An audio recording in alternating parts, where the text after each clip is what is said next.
Le Mans, Mei 2026. Aspal Bugatti Circuit masih menyisakan kelembapan yang mematikan. Di lap terakhir, napas ribuan fans di Indonesia dan Malaysia tertahan. Di sana, di antara kabut tipis Prancis, seorang remaja 17 tahun asal Gunung Kidul sedang menulis ulang sejarah. Balapan ini bukan sekadar statistik finish keempat. Ini adalah titik balik krusial bagi Honda Tim Asia. Setelah sempat terlempar ke posisi 14 di lap pembuka, Veda menunjukkan mentalitas yang jarang dimiliki pembalap pendatang baru di Moto3. Pesan kita hari ini sederhana namun berani. Bukan sekadar podium, ini adalah pesan keras untuk kelas Moto3. Veda bukan lagi sekadar pelengkap grid, dia adalah ancaman nyata bagi dominasi Eropa.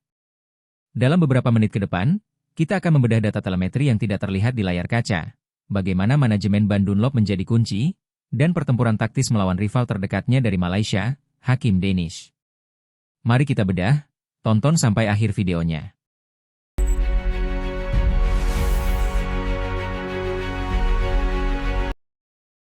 Sirkuit Le Mans hari itu sangat menantang.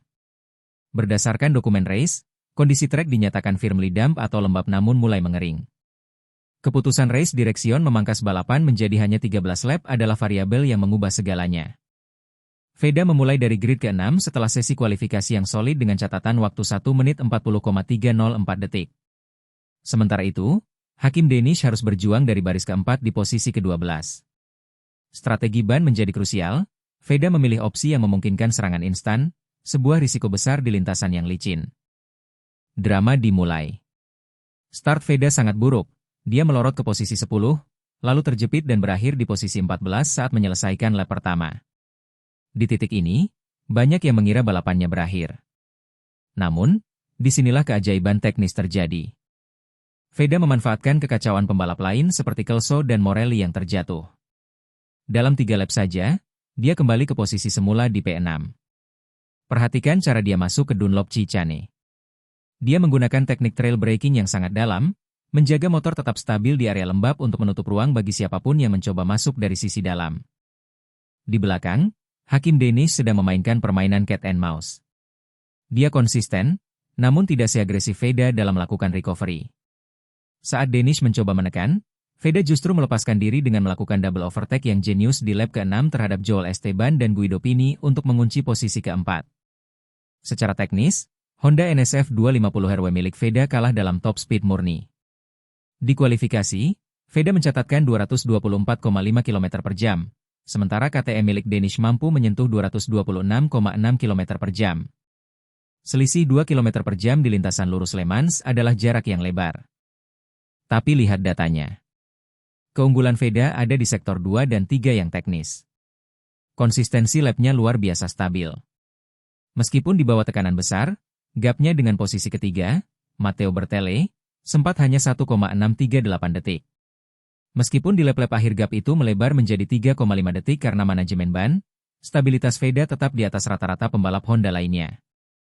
Analisis telemetri menunjukkan Veda lebih berani membuka gas lebih awal saat keluar dari tikungan lambat, mengandalkan kontrol traksi manual yang presisi untuk meminimalisir power loss dibandingkan pembalap lain.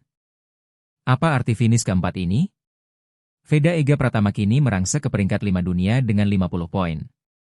Dia resmi menjadi pembalap rookie terbaik saat ini, jauh meninggalkan Brian Uriarte. Sedangkan Hakim Danish, dia masih tertahan di peringkat 15 dengan 18 poin. Pakar menyebut gaya balap Veda di Le Mans sebagai gaya balap kelas dunia. Kemampuannya bangkit dari P14 ke P4 adalah bukti kematangan mental. Sementara bagi Danish, balapan ini adalah pelajaran pahit tentang pentingnya agresivitas di awal balapan jika ingin bersaing di grup depan. Kesimpulannya jelas, Veda Ega Pratama bukan hanya siap untuk memenangkan seri Moto3 berikutnya, tapi dia sudah membangun fondasi yang sangat kuat untuk loncat ke kelas Moto2 musim depan.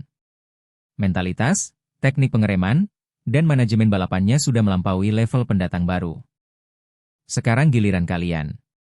Jangan cuma jadi penonton pasif. Kalau kalian bangga melihat progres Veda yang luar biasa ini, tulis Garuda Mendunia di kolom komentar. Dan saya ingin tahu pendapat kalian. Menurut kalian di sirkuit mana Hakim Danish bisa memberikan perlawanan balik yang setimpal untuk Veda?